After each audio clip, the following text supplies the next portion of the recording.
And we are live. And hello and welcome to the Sports Gone YouTube channel. My name is Will, and today I'm going to be going through a first round mock draft for the upcoming NFL draft. It's finally here. It's finally draft day. And I'm saying it's finally draft day. I think it's gone really quick from the end of the season to now. I think it's gone very, very fast. The draft is finally here, though. And today I'm going to be doing a first round mock draft. If you remember last year, me and Kieran, we did quite a few mock drafts. Maybe did 2 or 3 each. We made our final mock draft on the day of the draft. So I've decided to do one today. Just kind of predicting what could happen. It's kind of a mix of a prediction and what I think the team should do. It includes trades as well, so there's going to be a few trades, going to be a few teams trading up for maybe some quarterbacks, maybe some over like wide receivers and whatnot. So there's going to be some trades in this mock draft as well. I've already done the mock draft, so I'm not doing it live. I've already done this mock draft. I'm just going to redo the picks, and I'm going to be using the PFF draft simulator to do that.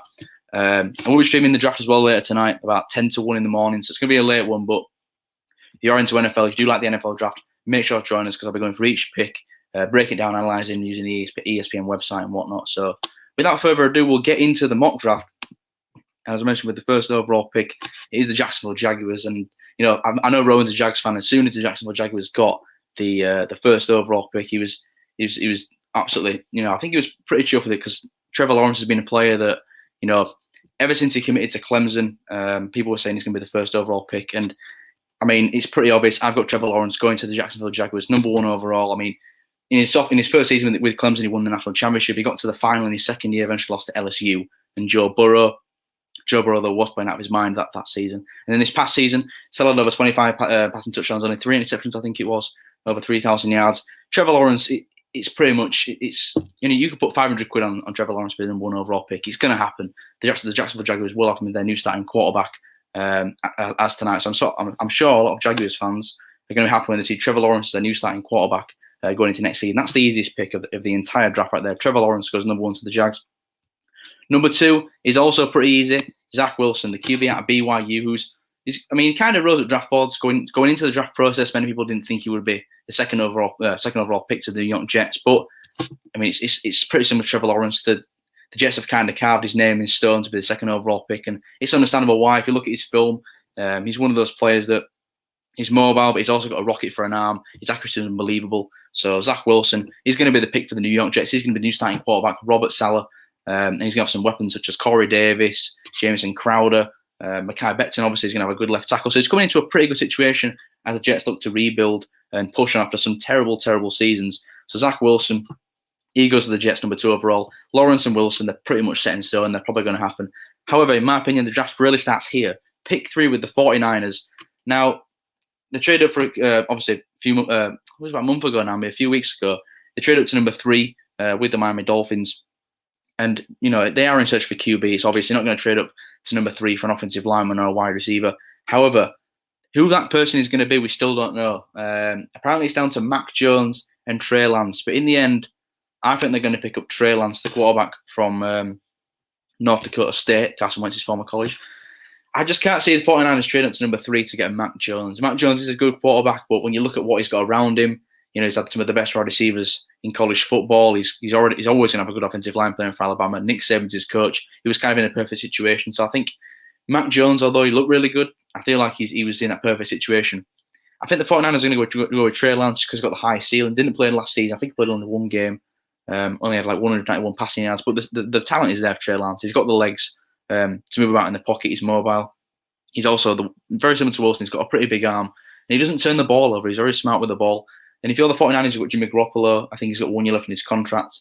It's not guaranteed Garoppolo is going to be, the starter for many years in the future. But it's also rumours that Jimmy Garoppolo could be traded tonight on draft night. It's unlikely, but if 49ers apparently receive a package that they like, they could move on for him. So they're going to need a new QB soon. And I think Trey Lance is that quarterback of the future for the San Francisco 49ers. I'm not buying into this Mac Jones hype. Trey Lance is the pick at #3, in my personal opinion. Pick #4 is also a pick that could be traded, the Atlanta Falcons. It's no secret they've been shopping it around, looking to trade back, maybe get a team to go up and take a QB. However, in my mock draft, I didn't have them getting a trade partner. So they're going to sit at 4 and make the pick. And in my personal opinion, they're going to pick the second best player in the entire draft. That is Kyle Pitts, the Titan from Florida. If you watch this guy play, he's probably the most talented Titan prospect in the last 20 years at least. He's kind of built like a Titan that plays wide receiver. From fantastic jump ball ability, great route running skills. He's very, very quick. He's strong. He's just a mismatch at the next level. And with the rumors about Julio Jones coming out, they could possibly be traded by the Atlanta Falcons.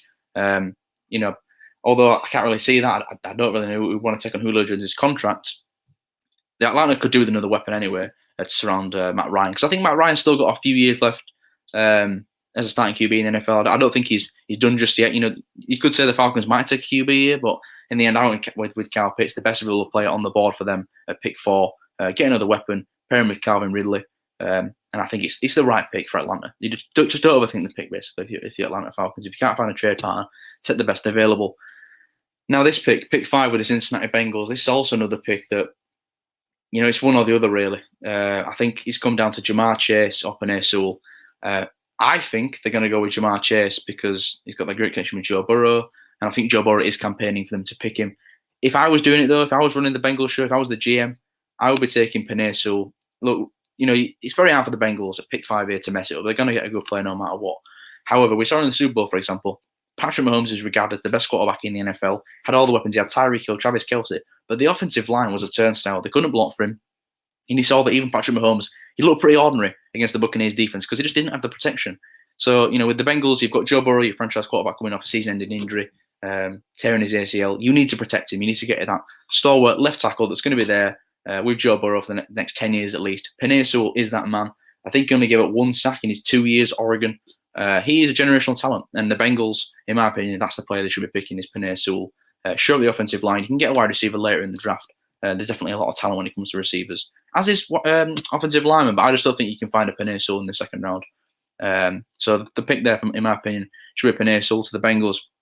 Now, the Miami Dolphins, I think they're going to go with an offensive weapon here. Well, obviously, they traded back from number 3 to number 12, and they traded back up from number 12 to number 6. So they want it to be that sweet spot where they can still get a good offensive weapon. You've got the likes of Jamar Chase, Devontae Smith, Jalen Waddle. The rumours coming out, however, are that the Miami Dolphins are interested in Jalen Waddle the most. In my personal opinion, I think he's the third best receiver in this draft class behind Chase and Smith.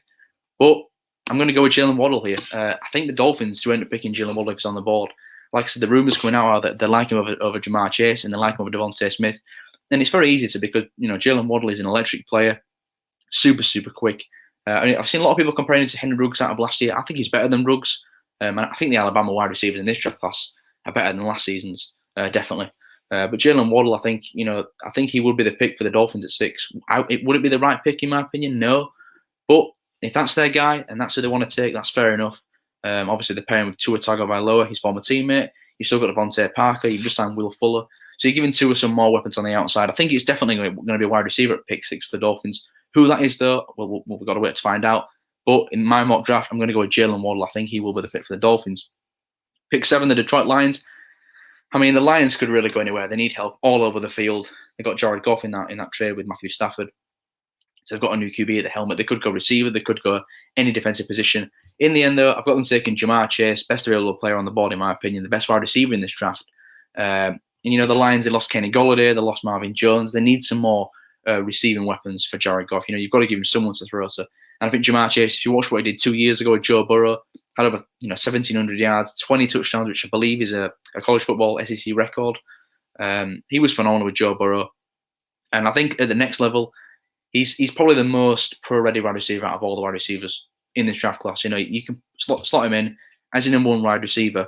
I don't think there'll be any growing pains there for Jamar Chase. I think he'll jump straight in, and he'll be a phenomenal wide receiver for the Detroit Lions. Now, this next pick, the Carolina Panthers, it is my first trade of the day.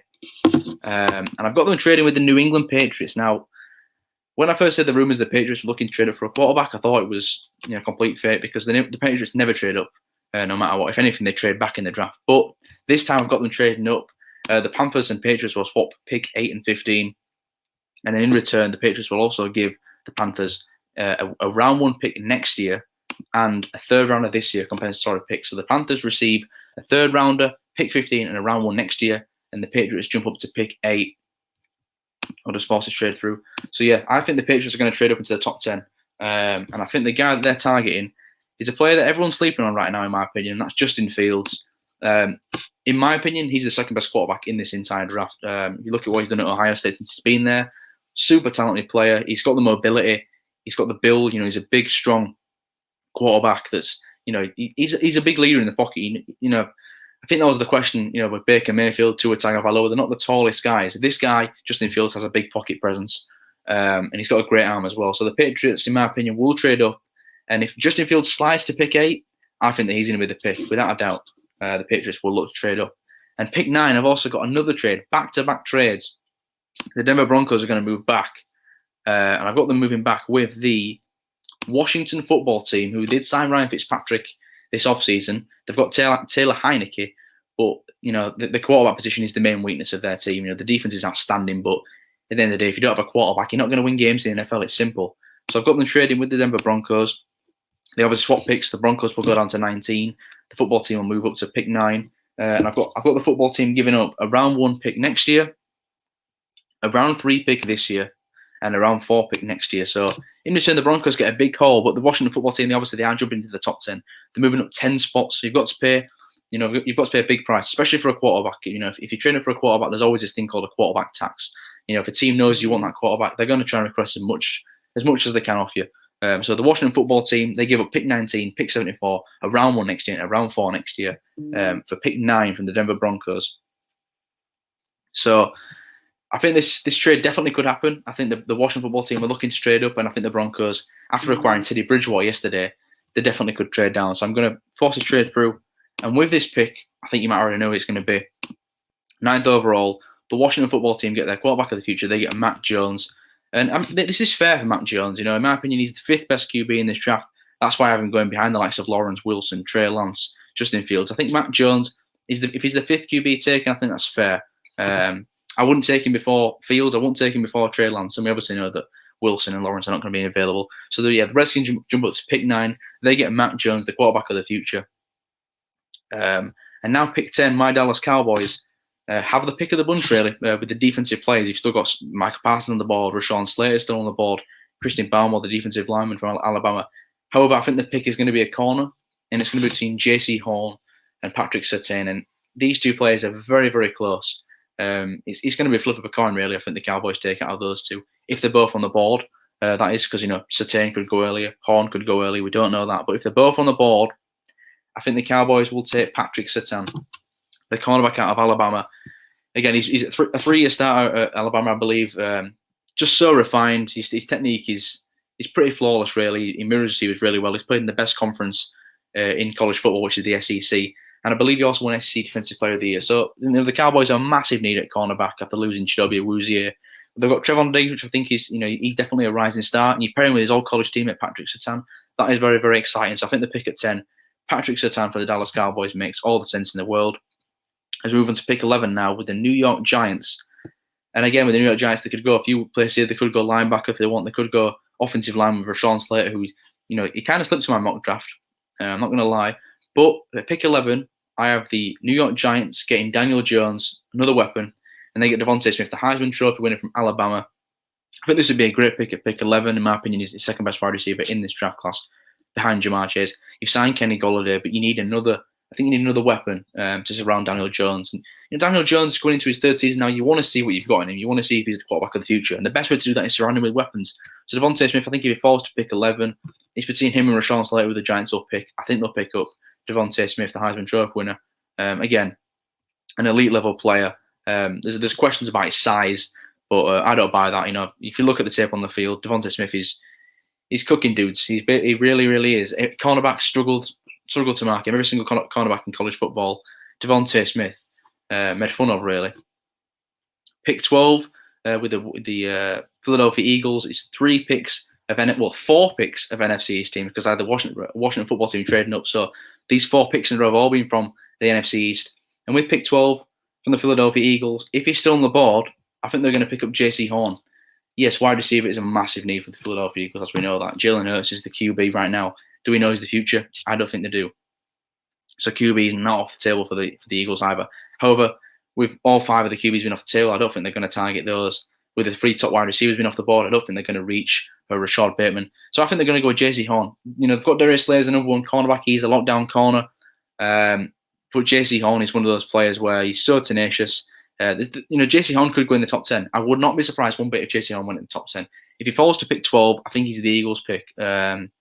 pair next to Darius Slay, upgrade that defense. Great ball skills, JC Horn. So I think, him or Satan's going to be the first overall first cornerback taken off the board. And I think JC Horn, if he falls to pick 12, I think he will be there. He'll be an Eagles player. Pick 13 is the Los Angeles Chargers, and this pick has worked out absolutely perfect for them. I've got them taking Rashawn Slater. If Rashawn Slater falls to him at pick 13, then it's an absolute steal in my opinion. Rashawn Slater could go in the top 10. He could go before Penei Sewell for all we know. I mean, teams have ranked Rashawn Slater very, very highly. So I think the tackle from Northwestern, he instantly becomes a Los Angeles Charger. You get protection for Justin Herbert. He can play left tackle, play right tackle. I've seen a lot of people comparing him to Zach Martin, and if you get in Zach Martin at pick 13, then that's a fantastic pick for the Los Angeles Chargers. People saying he could go wide receiver or corner, but you've got to protect your franchise quarterback in Justin Herbert. So I think Rashawn Slater will be the pick at pick 13. Pick 14 for the Minnesota Vikings. I've also got them going offensive line, and I've got them going with Elijah Vera Tucker out of USC. In my opinion, he's the third best offensive lineman in this draft class, obviously behind Sewell and Slater. But the Vikings, they need help at guard or tackle, and Elijah Vera Tucker can play both of those positions. He's shown that he can play as a guard and a tackle for USC. So you get this guy, instantly plugs in as a day one starter. Protector for Kirk Cousins. Me and Kieran say it all the time. Kirk Cousins is not a bad quarterback. If you give him time to throw the ball, he can dice up the defense. So yeah, I think that Elijah Vera Tucker would be a fantastic pick here for the Minnesota Vikings if he's still on the board. If Rashawn Slater doesn't fall, I could see the Chargers easily taking Elijah Vera Tucker, but in my mock draft, he fell to the Vikings, and it just made perfect sense in my opinion. The next pick 15, which is the Carolina Panthers after they traded down with the New England Patriots. I think they go with a tackle again. I think they go Christian Darrisaw. So that makes 3 tackles in a row now with Slater, Tucker, and Darrisaw. Again, a team that could get a wide receiver, they could get a cornerback, but in my opinion, they take the next best available player, which is Christian Darrisaw, to help out the offensive line. You've got Taylor Moton at right tackle who they franchise tagged. He's a very, very good player, but you need someone else on the other side to protect Sam Darnold, your new quarterback. Christian Darrisaw is there at pick 15. I think the Panthers turn the card in and they pick him up at pick 15. So that'd be a very good pick up there for the Carolina Panthers. I do have another trade coming up over with the Arizona Cardinals. I think they're going to trade with the Denver Broncos. So as I said, the Broncos, they traded back with the Washington football team, but I think they're going to trade straight back up with the Arizona Cardinals because they play on the ball that they might like. I've got the Broncos and Cardinals obviously swapping picks, pick 19 and pick 16, and I've got the Broncos giving up a round 4 pick this year and a round 4 pick next year. So they give up 2 4th rounders to move at 3 slots with the Arizona Cardinals. And with that pick, at pick 16, the Broncos do pick up their man Micah Parsons. And Micah Parsons is a really strange player this year. I think he could go in the top 10, but he could also slide down to pick 18 and 19. He's very, very. He's one of those players that I can see definitely sliding or being taken very early by either team. And the Broncos, they could take him at 9, but I have him taken at 16. So they trade back, they pick up extra draft picks from the Washington football team, and they move back up and pick up Micah Parsons anyway, who they could have selected at 9. So if this were the draft for the Denver Broncos, I'm sure a lot of their fans would be happy because you're picking up extra picks. And you're still getting your man, Micah Parsons, the linebacker at Penn State. Again, I think he was only a 1-year starter at Penn State, but, he's super athletic. Sideline speed is incredible. And he's only going to get better over time. I think Micah Parsons' ceiling is absolutely unbelievable, really. So if the Denver Broncos can get him at pick 16, then it'd be a fantastic pick, in my personal opinion. Pick 17 with the Oakland Raiders. They need help on the offensive line. However, with this pick, I've got them going best available player, in my opinion, at this point in the draft. And it's back-to-back linebackers. They're going to go with Jeremiah Owusu-Koramoah out of Notre Dame.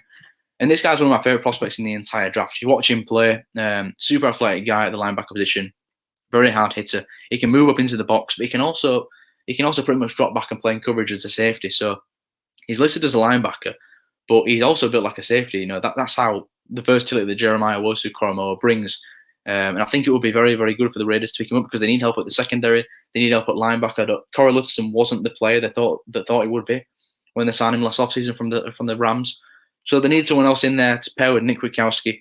And I think that man is Jeremiah Owusu-Koramoah. He'll help all levels of the defense.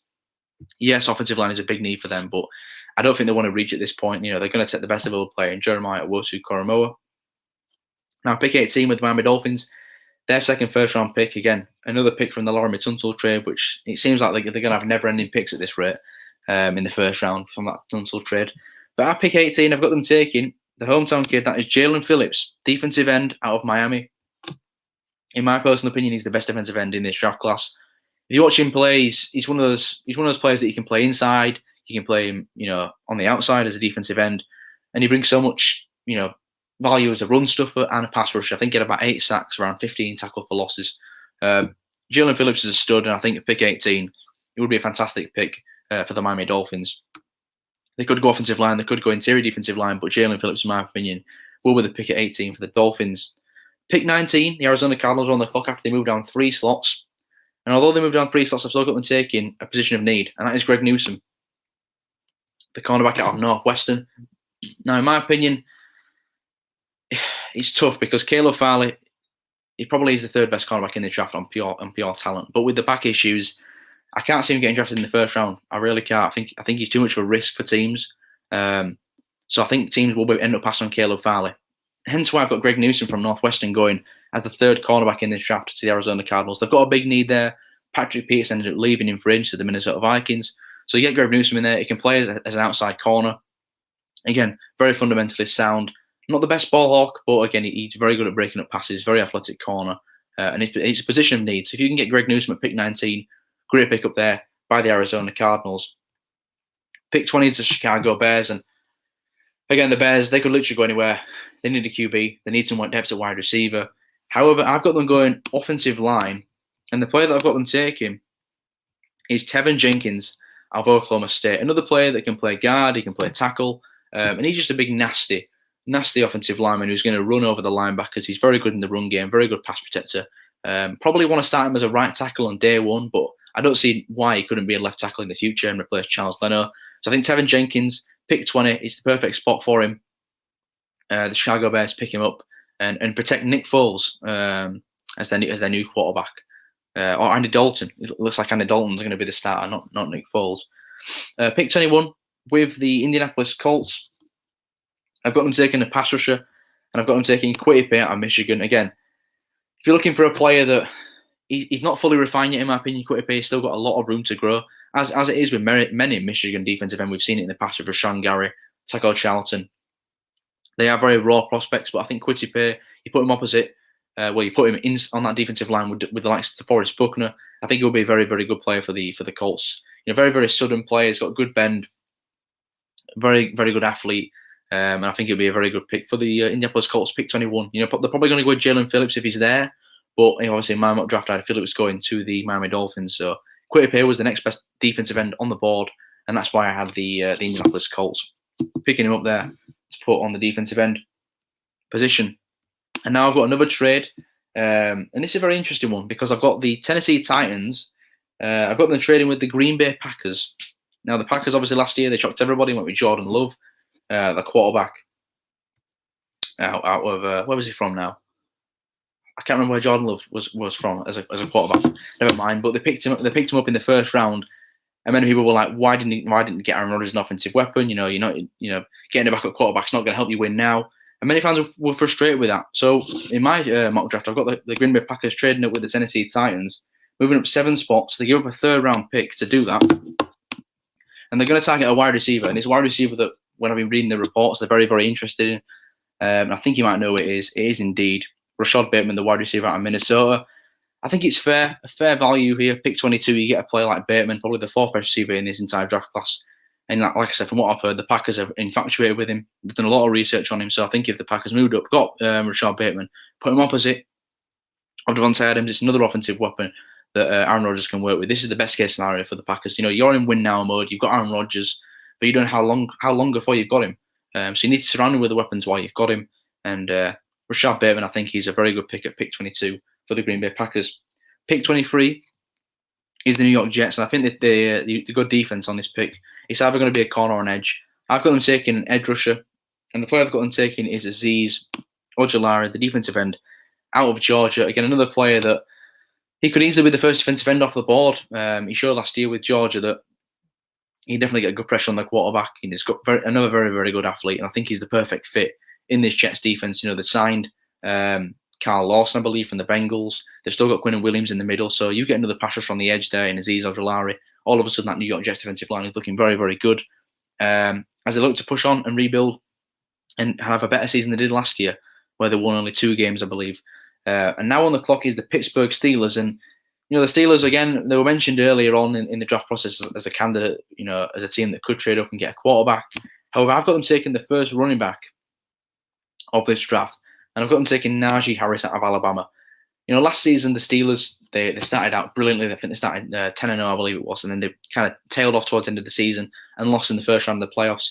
And in my opinion, that was just having no run game. The Steelers relied far too heavily on Ben Roethlisberger. They couldn't get the run going with James Conner.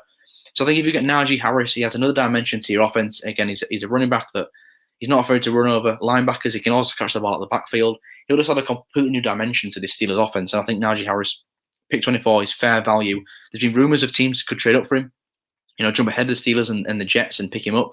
The Buffalo Bills is a team that's rumoured to wanting a running back as well. But I think in my mock draft, he slides to 24 and the Steelers pick him up. No questions asked. It's a great pick for the Pittsburgh Steelers. Pick 25, the Jacksonville Jaguars, which is from the Los Angeles Rams as part of the Jalen Ramsey trade. Their second first-round pick in this draft. I've got them taking Trevon Merrick, I think his name is, from TCU, the best safety in this draft, in my opinion. A player that, he's kind of a tweener. He can play free safety and strong safety. Again, he's a good ball hawk, not afraid to tackle. And the Jags have got a big hole there at safety, in my opinion. So I think you get Trevon Moehrig at pick 25. It's fair value, and it instantly becomes a starter at safety. Pick 26 with the Cleveland Browns. I've got them taking Christian Barmore, defensive lineman from Alabama, probably the best defensive tackle in this draft. I don't think he's going to go top 15. I think it would be a reach if you took Christian Barmore inside the top 15. So I think 26 late first round is fair value for Christian Barmore. And that's why I've got the Cleveland Browns picking him up. You've got Myles Garrett, you've got Jadeveon Clowney, but in the middle, there's nothing really there. And you need someone else in the middle that's going to disrupt. Christian Barmore can definitely do that. He was fantastic in the national championship game for Alabama. Had about eight sacks this past season, I believe. Around 10 TFL. So he can get into the backfield. He's more of a three techniques. He's more of a pass rush and defensive lineman. But again, I think if Barmore's at 26, it's a great pickup for the Cleveland Browns. Pick 27. I've got the Baltimore Ravens on the clock, and I've got them taking a wide receiver, and I've got them taking a wide receiver out of Florida, which is Kadarius Toney. Again, PFF don't have him highly ranked, but in my opinion, he's one of the top pass catchers in this draft this year. It's kind of what he brings after the catch. He's some questions about his catching. He has a few drops here and there, but after the catch, this guy's fantastic. He kind of turns into a running back. He's very hard to bring down, and I think he will be the perfect fit opposite of Marquise Brown in this Ravens offense. Lamar Jackson needs another weapon, in my opinion, on the outside. Kadarius Toney, pick 27, I think it would be a great pick for the Baltimore Ravens, just in front of the New Orleans Saints, who we'll move on to now. And the New Orleans Saints, again, this is another team that could take wide receiver. They've been rumoured to be interested in Caleb Farley, and they're also rumoured to be wanting to trade up. That report only came out about half an hour ago, but I didn't want to change up my entire mock draft just due to one report. So I've got them saying at pick 28, and I've got them taking the third linebacker off the board. I've got them taking Jamin Davis from Kentucky. Again, a player that has rose up draft boards in the draft process pretty recently. But it makes sense for the Saints. They've got Demario Davis at linebacker and nobody else really. They need more depth there. So you put Jamin Davis with Demario Davis. You've got the Davis brothers there, two very good linebackers. And it's going to be interesting to see how the Saints do this season. Obviously lost Drew Brees because he's retired. Jameis Winston is the new starting quarterback, So the Saints, we've seen him in the playoffs for the past 4 or 5 years now. Will we see him in the playoffs this season? I'm not too sure, but the good way to start for them, in my opinion, will be pick up a linebacker in Jamin Davis, improve that defense straight away.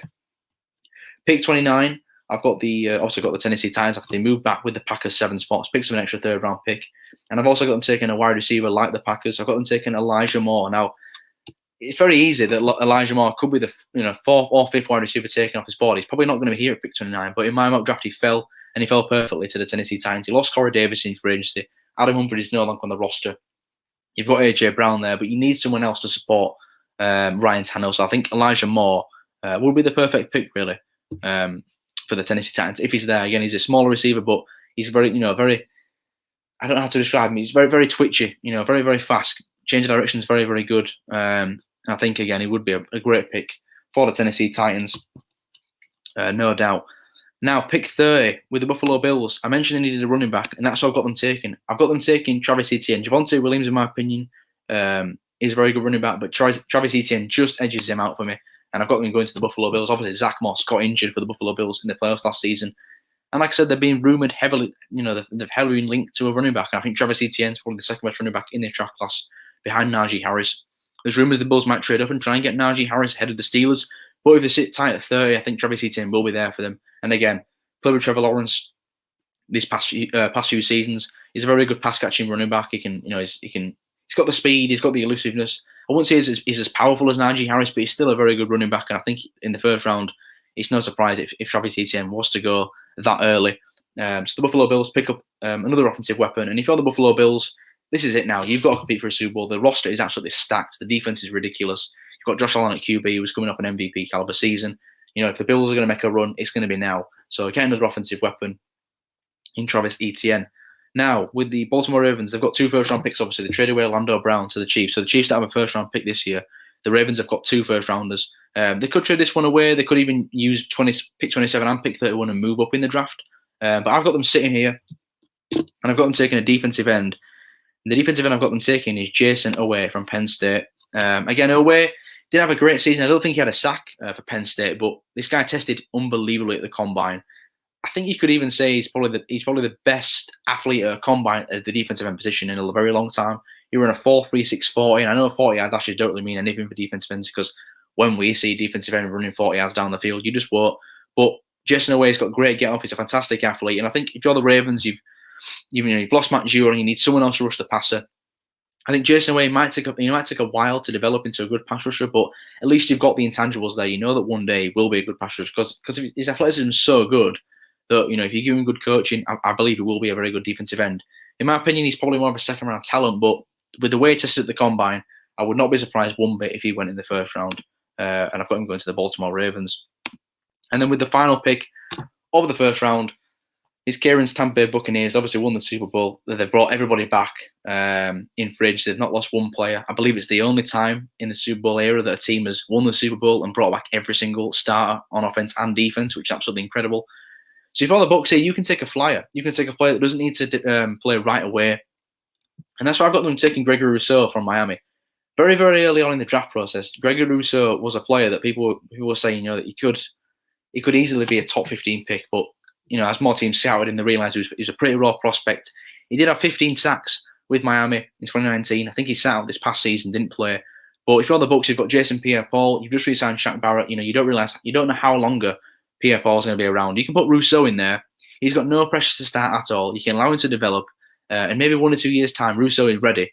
And he's ready to wreak havoc off the edge for the Bucs. So if you're the Buccaneers, it's kind of like there's no such thing as a bad first-round pick for the Buccaneers because they're that stacked on offense and defense that, if Russo was there, I think they'd pick him up. So just to recap, my first-round mock draft, I've got Trevor Lawrence going number 1 to the Jacksonville Jaguars, Zach Wilson going number 2 to the Jets, Trey Lance going 3 to the 49ers. So the first 3 picks are all quarterbacks. Pick 4, the Atlanta Falcons pick up an offensive weapon in Kyle Pitts.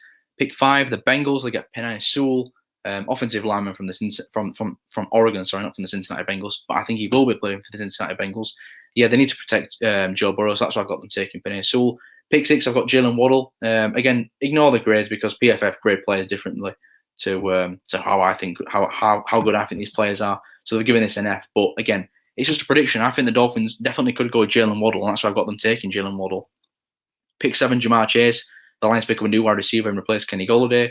And we have back-to-back trades. The Patriots trade into the top 10 with the Carolina Panthers and get Justin Fields.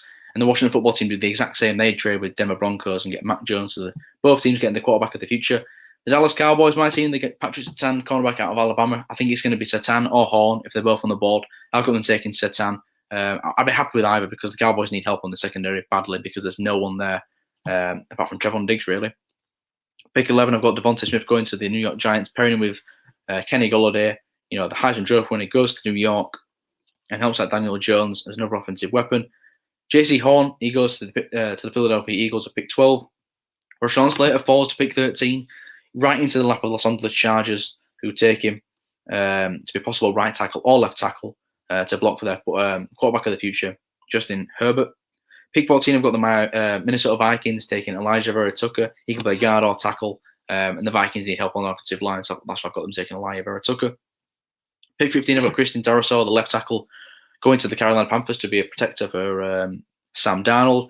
Pick 16, Denver Broncos pick up Micah Parsons, who they could pick him at 9, but I got them taking Micah Parsons in a trade back, so very good value there for the Denver Broncos. They get Micah Parsons. the linebacker from Penn State. Pick 17, another linebacker goes off the board. Jeremiah Wosu-Koromoa goes to the Los Angeles Raiders. Pick 18, the Miami Dolphins, they take Jillian Phillips, the defensive end from Miami. Pick 19, the Cardinals get help in the secondary. They take Greg Newsome, the cornerback out of Northwestern. Pick 20, the Chicago Bears pick up Tevin Jenkins to give some offensive line help for Andy Dalton and Nick Foles, whoever plays that is. It's going to be one or the other. I don't have them trading up for a QB. However, they could do. Pick 21, Quitty Pay, defensive end. He goes to the Indianapolis Colts out of Michigan. Pick 22, I've got the Green Bay Packers trading up with the Tennessee Titans to get Rashad Bateman, a wide receiver from Minnesota. You know, Aaron Rodgers needs another weapon on the outside. I think Bateman is a fantastic fit there in Green Bay. Pick 23, I've got Aziz Ojulari, the defensive end from Georgia, going to the New York Jets, put him opposite of Carl Lawson, and all of a sudden the New York Jets have got a pretty nice defensive line. Pick 24, I've got Najee Harris, the running back out of Alabama, going to the Pittsburgh Steelers again. As I mentioned, adding another dimension to that Steelers offense, which is very much needed. Ben Roethlisberger's, becoming an all quarterback. They need to rely on the run more. And if you get Najee Harris in the first round, fantastic pick there for the Steelers. Pick 25, I've got the Jags taking the best safety in the draft, in my opinion, Trevon Merrick out of TCU. Pick 26, the Cleveland Browns get interior defensive lineup with Christian Bauman out of Alabama. Pick 27, the Ravens get another wide receiver threat for Lamar Jackson to put opposite of Marquise Hollywood-Brown. They get Kadarius Toney from Florida. Pick 28, I've got the New Orleans Saints, improving their linebacker depth, getting Jamin Davis out of Kentucky to pair with Demario Davis in the middle. Pick 29, as the Titans traded down with the Green Bay Packers, they still get a wide receiver. They get Elijah Moore out of Mississippi. A lot of people are very high on Moore, and I can understand why. A very, very twitchy receiver, quick off his bursts, and he's going to be a fantastic weapon for Ryan Tannehill, who they already have A.J. Brown. So A.J. Brown, Elijah Moore, very good wide receiver tandem right there. Pick 30, the Buffalo Bills, as I mentioned, they can pick whoever they want here because the team is absolutely stacked. And they've got them taking Travis Etienne, the second best running back in the draft class out of Clemson. Jason Owe, pick 31, he goes to the Baltimore Ravens, defensive end out of Penn State. And the final pick in my first round mock draft is Gregory Russo, a raw pass rusher, but has a lot of upside. I think he'll go to the Buccaneers, where he doesn't have to start right away, as I mentioned, because obviously they've got players like Jason Pierre-Paul. They've got Shaq Barrett, so there's no pressure on him to start right away. And he could develop into a star. And if he does, at pick 32, it's a fantastic pick for the Tampa Bay Buccaneers. So that pretty much is my mock draft done and dusted. I'll read through some comments right quick before I end the video. Kurt, Man United fans, put hello, bro. Hi, mate. How you doing? I'm doing fantastically fine, mate. I'm doing fine. I can't wait for the draft because obviously it's draft day. I'm very, very excited to see who the Cowboys pick. I think that's the same account. Who do you think my Chargers will take? Well, I've got you taking Rashawn Slater. I don't know if he's going to fall to pick 13. I really don't. But, if he is there, he's going to be the pick. I think you're picking offensive lineman no matter what, but that's Elijah Vera-Tucker, Christian Darrisaw, one or the other. Ben Lawson, you think the Bengals are taking in round 1. So I think they're going to take Jamar Chase. But if I were running the Bengals, I'd take Penei Sewell. You need to protect for Joe Burrow. Coming off a season-ending injury, a torn ACL, you need to protect his franchise quarterback. That would be the smart pick in my opinion. But I reckon you're going to go with Jamar Chase, the wide receiver out of LSU, just because he was a former teammate of Joe Burrow. I think Joe Burrow will be campaigning for him. And then Kieran's put a comment, AVT, no more Dakota. Well, if Elijah Vera-Tucker does start at left tackle for you, there is still room for Dakota there to start at guard. So I wouldn't shut out Dakota just yet because obviously he's a quality player.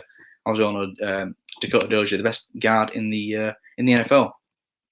And before I end this video, I was just going to put a quick clip on of the upcoming videos on the channel and what's coming up in the next few days. Obviously tonight you've got the Europa League watch along live with Kieran and Kieran, I believe it is. Man United take on Roma and Villarreal take on Arsenal. That's 10-8 tonight. 10 to 1 in the morning, you can join me for the live reaction for the NFL Draft Day 1 live. It's going to be about a 5-hour stream, a late one, but make sure you get there and watch the draft. And then a few hours later, the same day, 12:35 p.m., we've got Rowan. He's covering the A-League. We've got Perth Glory against MacArthur Bulls. Make sure to join him at 12:35. Second, we've got Josh. He's reacting to the Rangers vs Celtic Old Firm derby. That'll be at 5 to 12. Make sure you don't miss out on that. On the second, we've also got another watch long, 5 to 8, with Josh and Kieran. It's League One watch long in AS Monaco taking on Olympique Lyonnais. And on the 5th of May, you can join Josh for the Premier League of Darts, night 10 at 7:05. Don't want to miss out because I know Josh does cover the darts pretty consistently. And make sure you are there joining for it. But other than that, that's it from me. As I mentioned, I'm going live tonight about 10 to 1 in the morning. I was streaming day 1 of the draft. We won't be streaming day 2 or day 3 this year. I mean, I just haven't got any time working this weekend. So unless I want to do a thrower, I won't be able to stream day 2 and day 3. But I will be streaming day 1. Make sure you get there. It's going to be a late one, but who doesn't love the NFL draft? Probably the best event in sports, to be honest with you.